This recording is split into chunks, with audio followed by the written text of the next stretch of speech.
தலைவன் யாருமில்லை, உன் போல் ஒருவன் யாருமில்லை, உன் போல் உலகில் ஈடு இல்லை.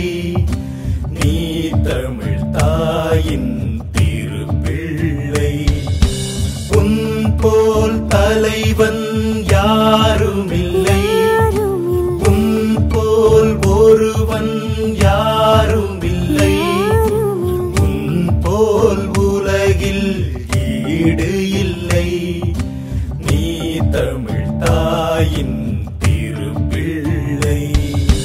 கனவை காணுங்கள் என்றீரே,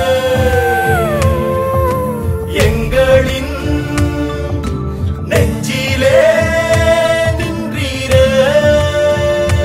நீ நட்ட செடிகள்